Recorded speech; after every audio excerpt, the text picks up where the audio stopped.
Tea Biz Podcast delivers tea news that you need to know. A recap of the week's major headlines with commentary and cultural trends hosted by Dan Bolton. It is the voice of origin for tea professionals and enthusiasts worldwide. Tea nourishes and inspires. It is an ancient plant-based medicine that simultaneously heals and energizes the body as it soothes the mind. Making fine tea is a blend of artistry and craftsmanship. The $200 billion tea trade is fundamentally local, yet exerts global influence, employing millions to enhance the well-being of all.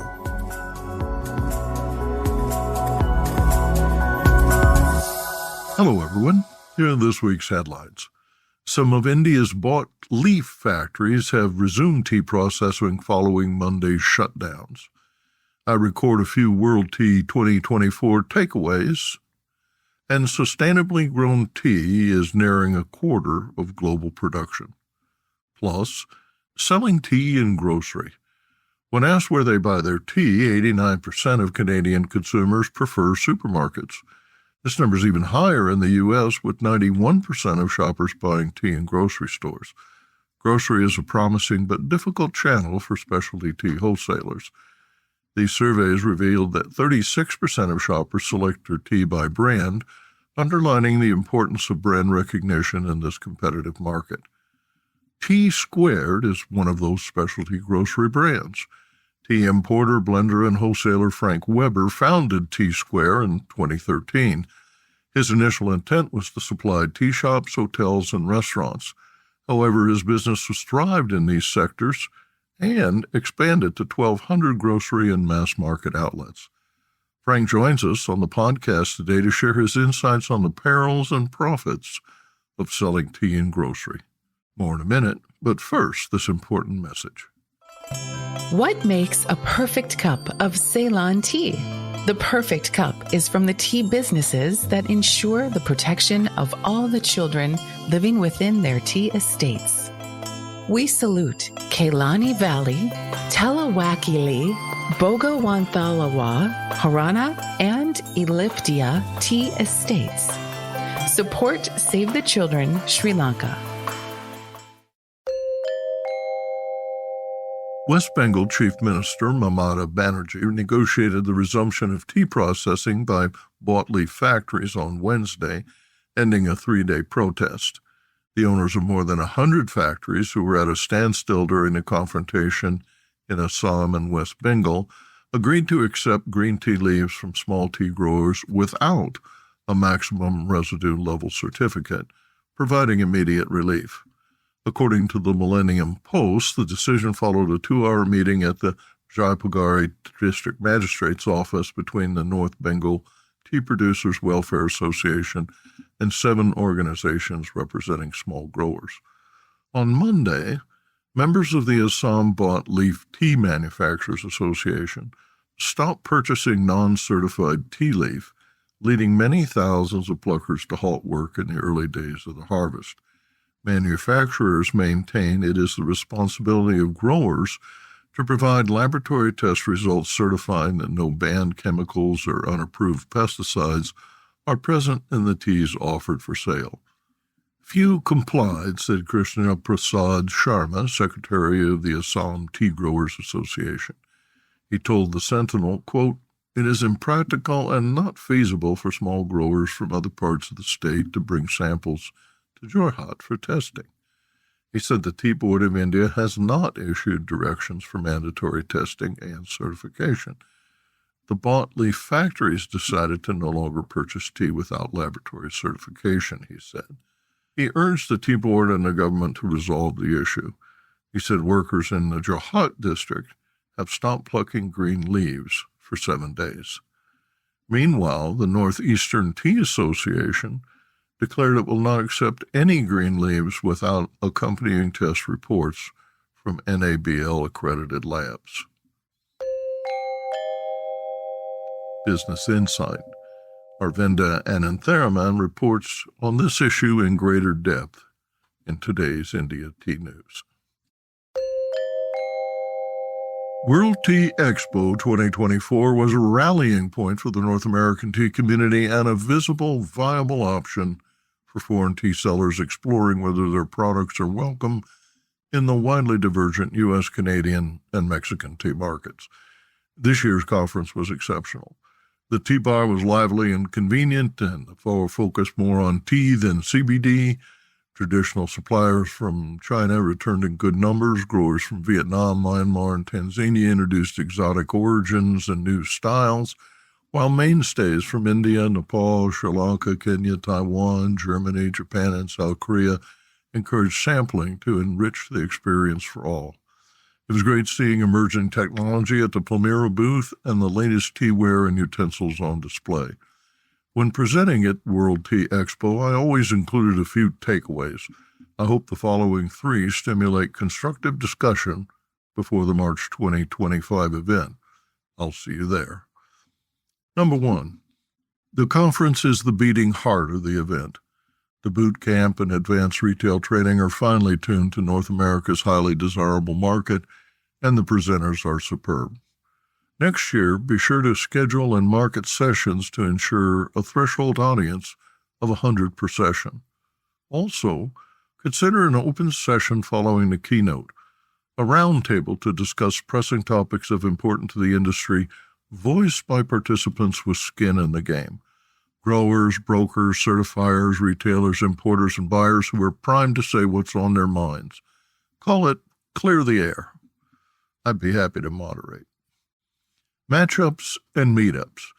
Matchmaking separates wheat from the chaff. New software enables exhibitors to screen buyers before the event and concentrate on those with the highest sales potential, culminating in transactions rather than introductions. Meetups are just informal and fun. Consider a tea playroom for meetups where attendees with common interests can gather. Sample, sample, sample. The expanded tea bar is an excellent feature for many reasons, but sampling stands out. Encourage activities where people share a tea more readily, like at tea festivals. Tasting and discuss prize-winning teas is a perfect example. The tea bar should be jammed with activities encouraging people to mingle while drinking tea. Since booth space to sit and talk is limited, arrange seating conducive to business conversations away from the busy booths to facilitate on-site matchmaking. A matchmaking lounge. Visit the Tea Biz blog for more complete coverage and loads of photos. On the floor, I chatted with a dozen exhibitors during the show. Here's what they had to say. This is Dan Bolton on the floor at World Tea Expo with Michael Harney at Harney & Sons Fine Tea. Mike, how are you? And thanks for joining us on the program. Well, it's always a pleasure to see you, Mr. Bolton. So, a pleasure. I hear you're doing a lot of traveling, which is great. So the show has been good. There's some smaller, obscure countries. There's some people from Myanmar over here, which was interesting seeing their teas. But we're doing well here at the booth. The first day was very, very busy. It's a little slower. That allows us to get out and meet the people from Myanmar, or they have a whole bunch of Chinese. So some of the Chinese people I haven't seen in a bit.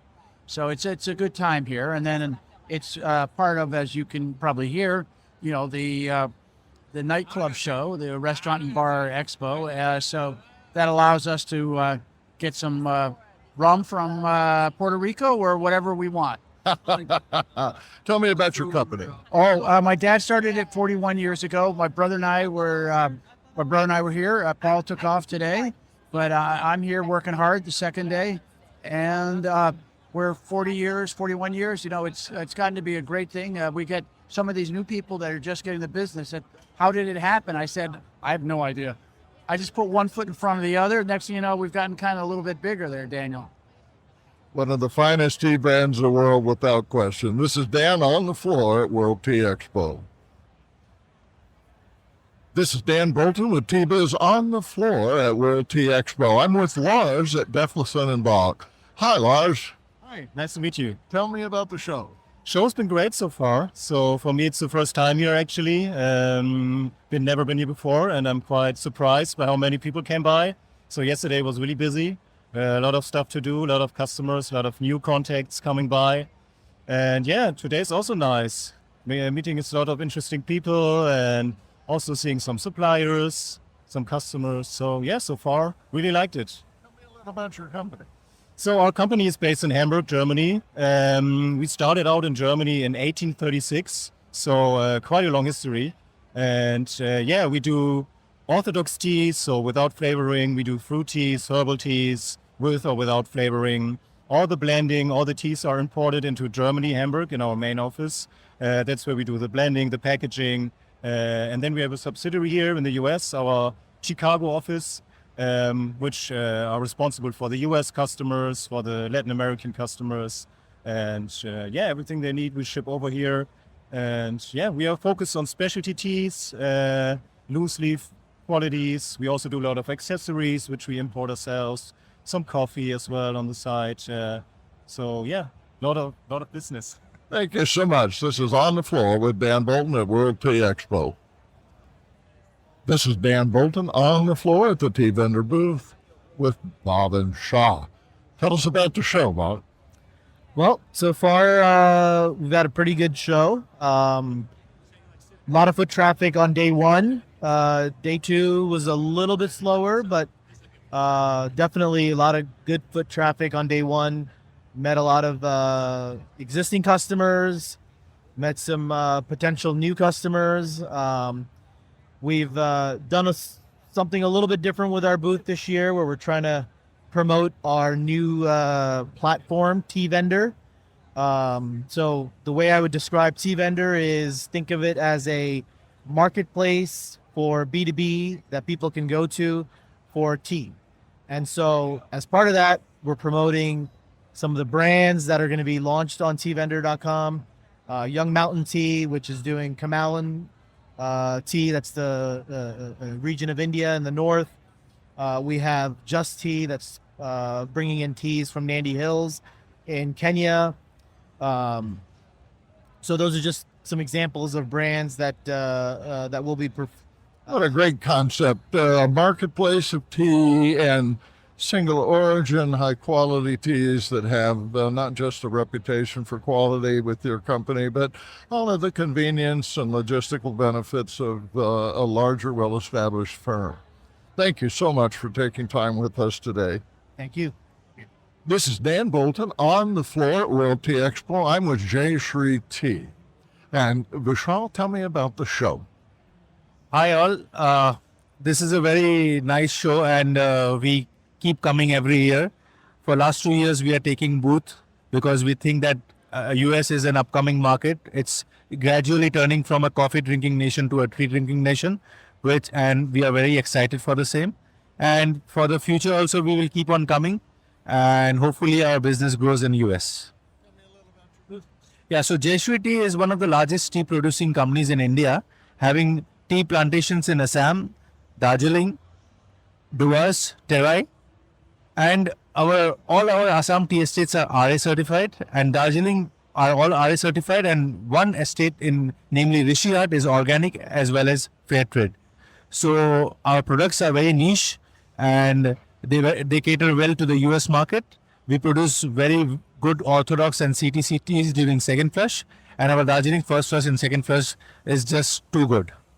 Thank you so much, Vishal Shah, with General Manager of Jay Shri. This is On the Floor with Dan Bolton at World Tea Expo 24 in Las Vegas. I'm with Stan van Schoonland. Tell me, how's the show? The show is great. I would say seems much bigger than last year. Much more people and booths on the presentations. I went to an excellent presentation on tea flavoring from William Dietz. Very nice how he introduced the different concepts of flavor, artificial flavoring, natural flavors, and how to incorporate that in your business. Excellent. Now, you're not from around here. You traveled to the show from Belgium, Europe. Tell me a little about your company. I have a company, Cruise, in Belgium, and it's a coffee and tea business.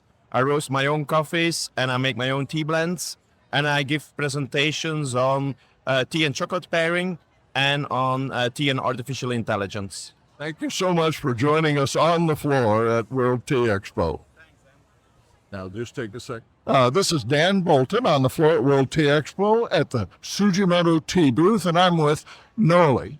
Hello, yes, this is Noli Ergas. Yes, my name is Noli Ergas. I've been with Sugimoto Tea coming on 11 years now. Really grew to love tea as a part of my daily life while living in Japan, which I did for 2.5 years.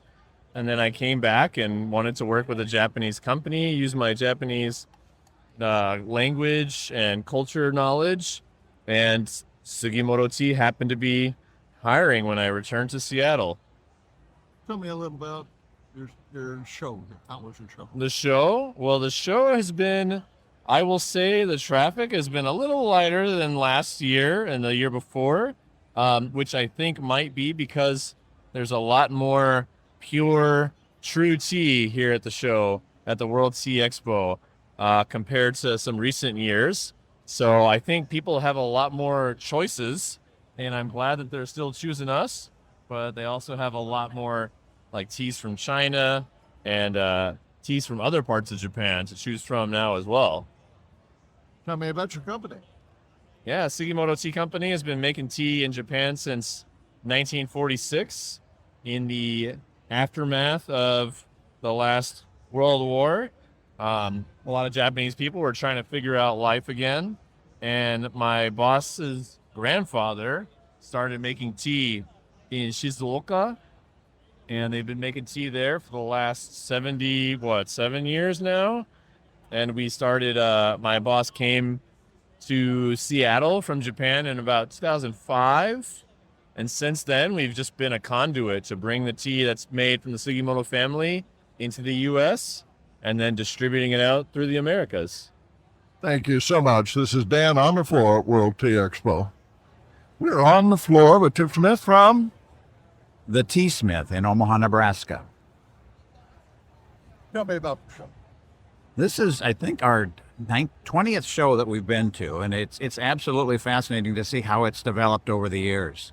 This year, I was particularly impressed with the educational offerings. Many of the presenters were from outside of the normal presenters outside the U.S. So the really good viewpoints and some great subject matter expertise. The show itself has got some really good exhibits. Again, a lot new people that have not been here, some great new booths. And of course, after being here for 20 years, it's a true pleasure to be with my friends again. The Tea Smith, we started that in 20 years ago, so we've been drinking on the job ever since. And we are a retailer and a wholesaler and a flavorer of teas to tea shops, coffee shops, and fine dining. So we have a wonderful time with blending our teas. And at a given time, we've got about 200 to keep us busy. Thanks so much for joining T-Biz on the floor at World Tea Expo. The International Institute for Sustainable Development has released its latest global report titled Tea Prices and Sustainability. The 40-page report, available free, provides detailed insights into production and pricing. According to the report, quote, tea production complying with voluntary sustainability standards, known as VSS, reached 24.8% of total production in 2019, but dropped slightly to 24% in 2021, end quote. The pandemic accelerated the shift in tea harvesting towards mechanization. Labor costs for hand plucking soared, pushing producers to mechanize their operations or face bankruptcy, according to the report, which cited the work of tea craft founder Nigel Milliken. Around 70% of the global tea bushes are now harvested by machines or some form of mechanical aid, such as hand shears, up from 5% in 1980. In 2019, approximately 1 million sustainably compliant farmers produced 1.67 million metric tons of VSS-compliant tea, with a farm gate value exceeding $155 million, an increase of 300,000 metric tons over the previous year. The most prominent certifications in the sector include Rainforest Alliance, Certified Organic, Fair Trade, and UTZ, which has since become a part of Rainforest Alliance. Rainforest Alliance generated 1.3 million tons of sustainably produced tea in 2021, organic certified 368,000 metric tons. From 2008 to 2019, conventional tea production grew at a combined annual rate of about 1.1%.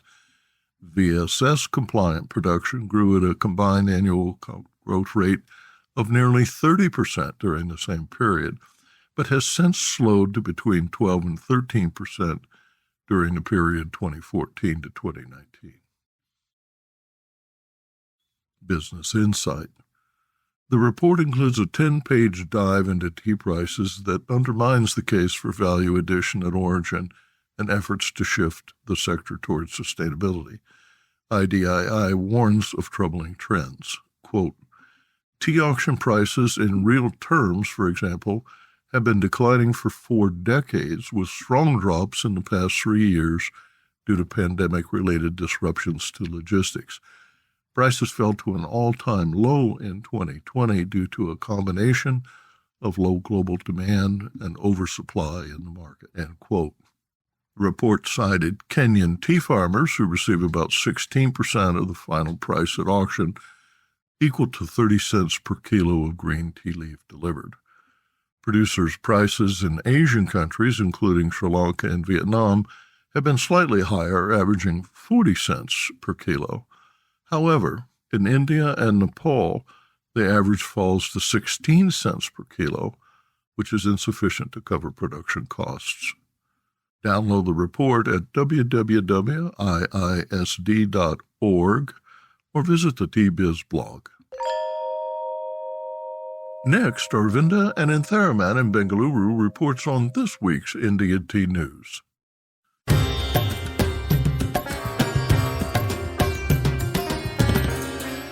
This is India Tea News for the week ending 5th April 2024.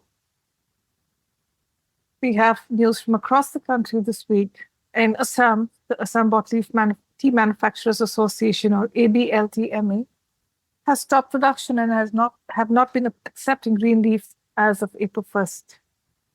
The association's 110 members oppose mandatory auctions, emphasizing compliance with the Food Safety and Standards Authority of India norms. The association has claimed a higher price realization when selling directly to buyers and have questioned the tea board's decision. Now, FSSAI discovered high non-compliance rates after its labs were ordered to test samples from a large pool of factories. The government mandate to sell 100% of dust-grade teas at auctions followed. In direct and auction sales, buyers assume responsibility for determining the tea's safe consumption. Testing for compliance with FSSAI thresholds for 33 chemicals is more rigorous at auction than in direct transactions. In Assam, the bottle leaf factories are the state's primary producer. A single bottle leaf factory may source from upwards of 400 small tea growers via an agent. The problem lies in 2 parts. One, there is no single list of chemicals disallowed and allowed. There's FSSAI and the Plant Protection Code. Each have a set of permissible chemicals. Second, small tea growers are not aware of the problem of chemical usage and the need for compliance with prescribed chemicals, and this necessitates a lot of education at the grassroots.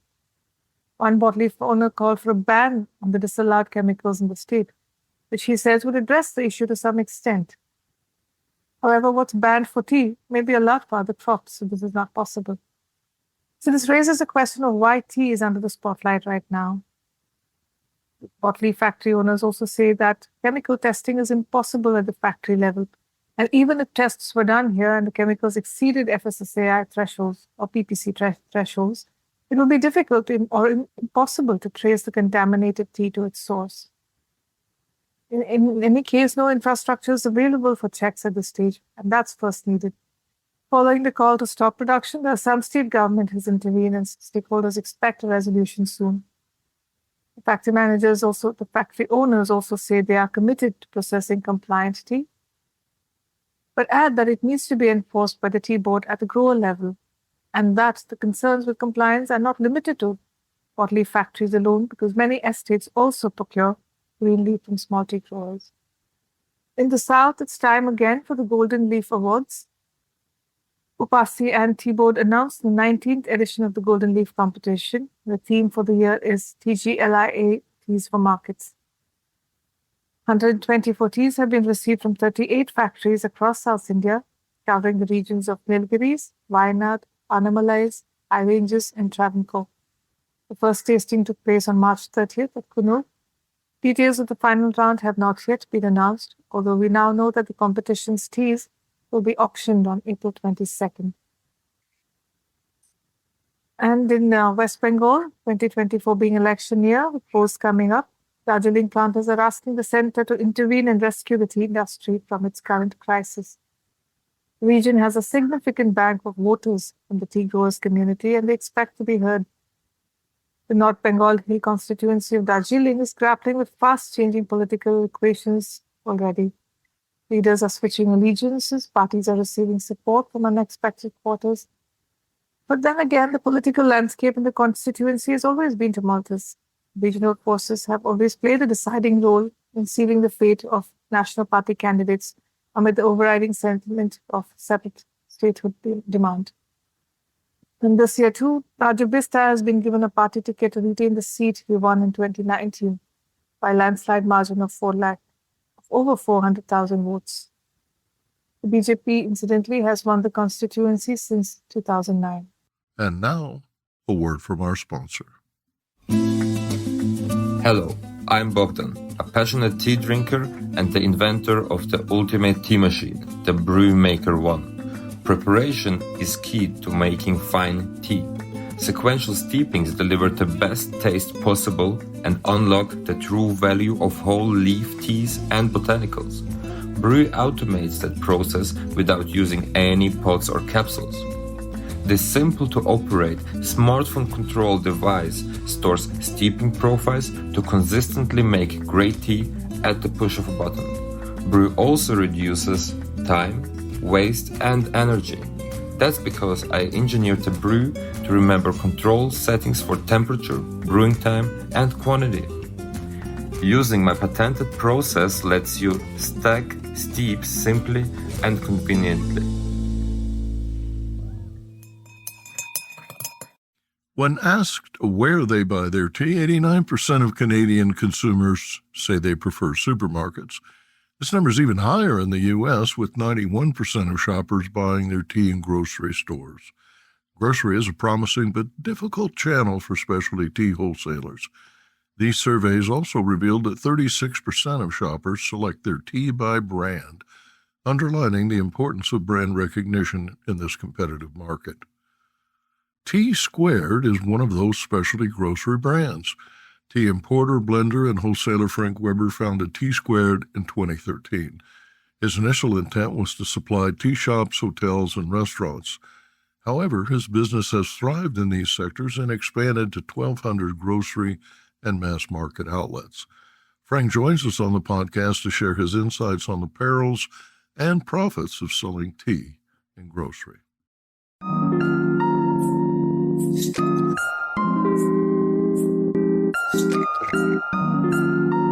Frank Weber trained as a chef at the prestigious Hotel Management School in Bavaria, Germany. He owned and operated restaurants before he became one of Canada's pioneers in specialty tea retail, co-founding the Tea Emporium in Toronto in the year 2000. The tea chain expanded rapidly and profitably in malls. Loblaws' flagship store at Maple Leaf Garden even featured a loose-leaf in-store concept. Frank also supplies rare teas to culinary establishments and is known as one of North America's top food service consultants. Grocery shoppers have enormous buying power. The channel accounts for 90% of tea volume with annual revenue in the billions, but profit margins are thin. The National Grocers Association reports shoppers believe their primary grocery store earns a net profit of 33%, an estimate wildly off target. In 2023, a year with record food price inflation, the average profit in grocery was 2.9%, toward the upper end of the historical range of 1 to 3%. T Squared has survived in this rough and tumble retail environment as a top shelf tea for over a decade. During this time, the tea brand expanded, innovated, and evolved without compromising quality. It's great to have you on the program, Frank. Will you share with our listeners worldwide what makes T Squared such a great brand? Well, thanks, Dan. Thanks for the compliments on the company. Everything starts with quality. To me, my background was restaurant hospitality, giving service. I was a chef. It was about the ingredients and what can you do to make those ingredients perfect. And I took the same approach when it came to tea with the tea retail stores that I had. It was always about finding the best quality product and then packaging it and selling it at a reasonable price that you want to come back. When I started T Squared, it was really no different. I mean, I have built relationships in the industry over 24 years. I've gone to source so many times. I know the teas that we're buying. I have a good relationship with all of our suppliers, and that really enabled us to know and ensure that we have a premium quality product. We then enhance those. We have in our facility here, we carry about 140 different types of teas. And then we create these chai latte mixes, with plant-based materials, with, beaten turmeric and London fogs, and obviously a lot of matcha and things like that. But when it came to creating the brand, the quality was number one, because I always knew that I could have the most amazing packaging. But the packaging will only sell it once.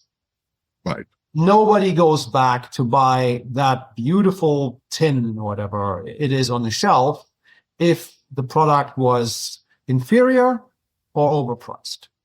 And when I started out with T Squared and I looked at how did we want to position, our products, it had to be premium. It had to be in a packaging that I don't feel guilty about purchasing again. I didn't want to have a tin. There are companies out there that have these beautiful, elaborate tins, and the tea costs 3 times as much as it should because the packaging is so expensive. And then if you want to buy this once and you're going to give it, you go to somebody's house and you give this as a gift, it looks wonderful, it's great. The second time I'd like to purchase and drink this every morning at home, the second time I'm throwing out the tin, the third time I'm throwing out the tin, I'm throwing out the tin again, and I'm starting to think, this isn't really a very environmentally friendly way to do it, right?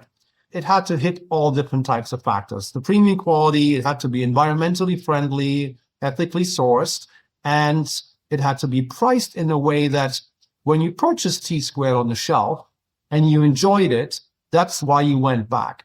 But you also didn't have that hurdle that you were buying $18 for, 80 grams of an Earl Grey that somebody else could provide you with at half the price. So I think those were the major factors for me. It was obviously the sustainability in the sourcing, the quality of the product, the appeal of the packaging, and then the environmentally friendly way to purchase it again. Nathalie Bruce, CEO at Lipton Tea and Infusions, the world's largest tea brand, recently culled thousands of tea variations and flavors identified by individual stock-keeping units.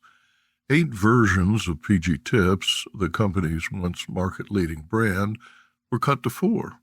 Quote, focusing and reducing your range is everything, end quote, she told UK magazine The Grocer. Quote, the shelves today are polluted with SKUs that are absolutely useless, end quote. I would agree with that. There's a lot of choice, but not everything that is out there is quality, obviously. So let's talk about breaking into retail as a small business. How did you do that? I've been in the tea industry for 24 years, and it was 13 years ago I decided to change the approach that I had up until then when I was in retail stores myself.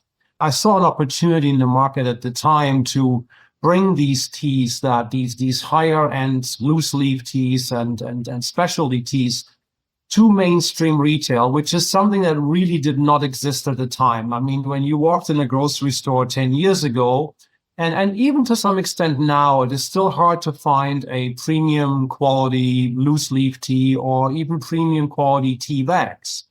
So at the time I set out and I started T Squared with the mission and the idea to try to bring quality loose leaf tea to a mainstream retailer.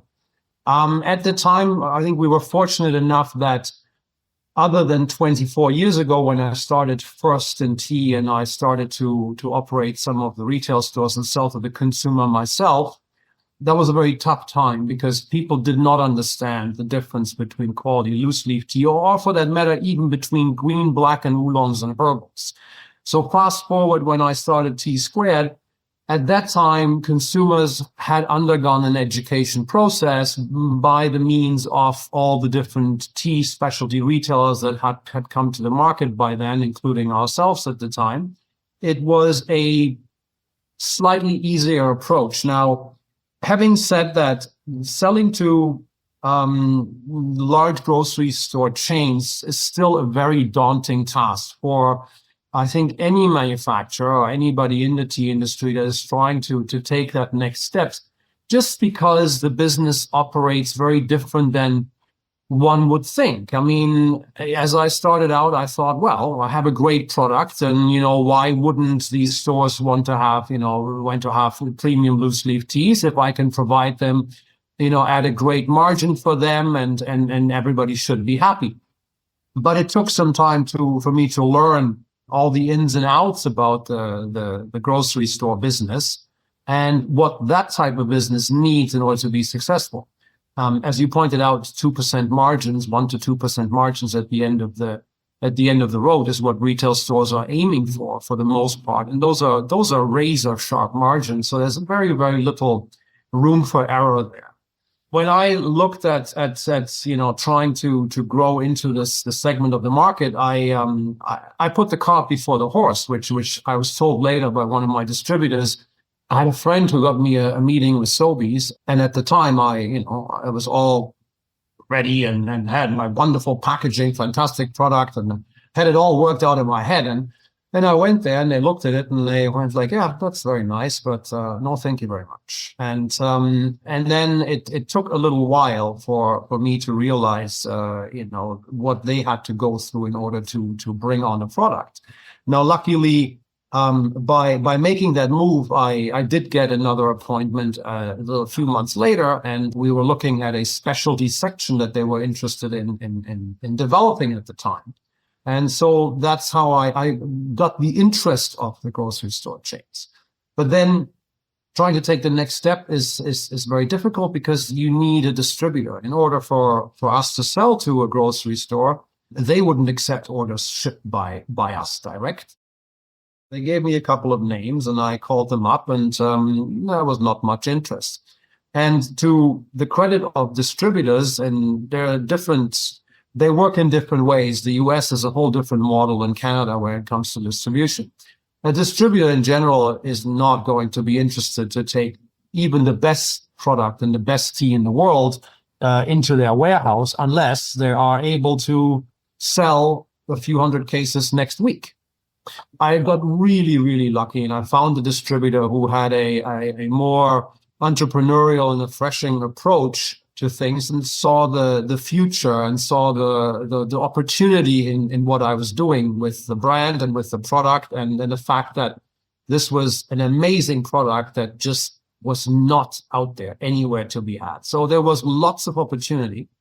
And he took us on, and we learned a lot very, very quickly. I mean, we learned that you have to have certain types of barcodes in order to be able to sell to anyone in that line of business. If they were not GS1 certified barcodes, there's nothing you could do. You couldn't even get into the system. We learned about listing fees, which is something that can be a very, very hard wake-up call for any manufacturer trying to break into mainstream grocery, because you need to factor these costs into your margins. You need to factor programs and promotions that retailers need, for the brand to become successful on their shelf. You have to go on sale several times a year, and those were all some really interesting lessons that we learned in order, how to see how these companies function, how they operate. So there is really no recipe for success. You could have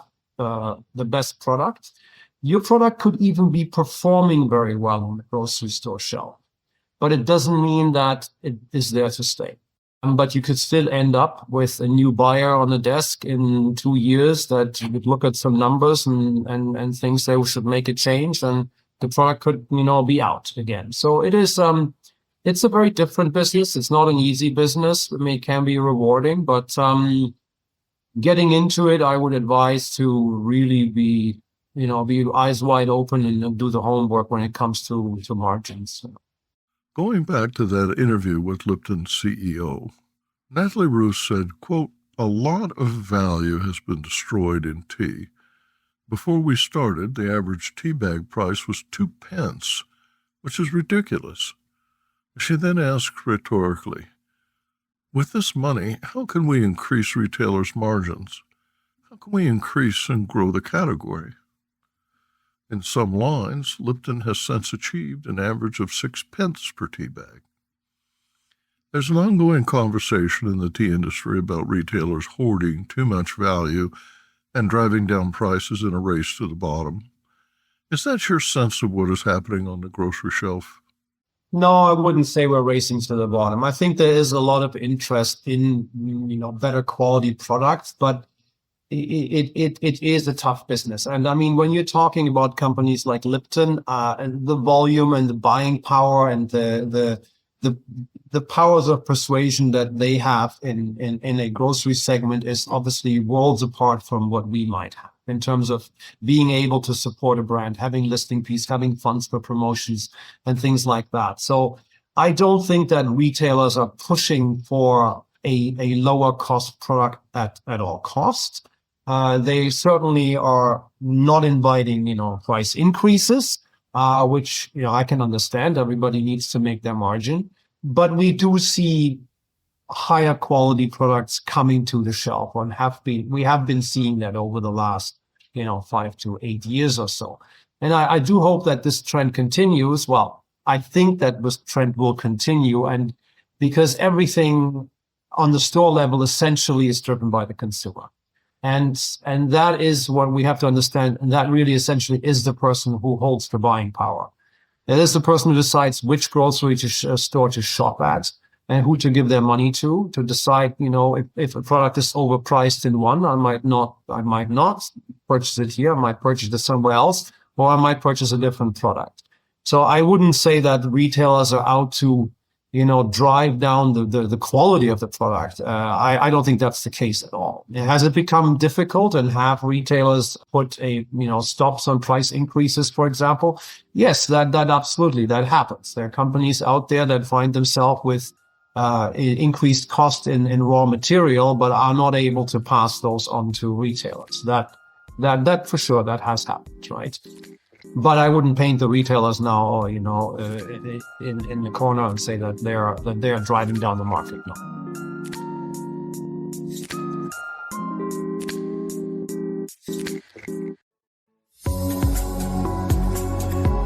Intrigued by what you heard in today's podcast? Would you like to learn more from our global network of Tea-Biz journalists and tea experts? Remember to visit the Tea-Biz website for more comprehensive coverage. That's www.t-biz.com.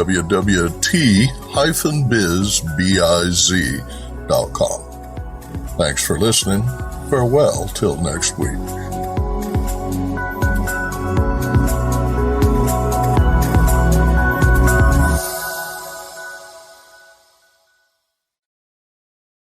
Produced by Adavita Studios. Connect your voice to the world.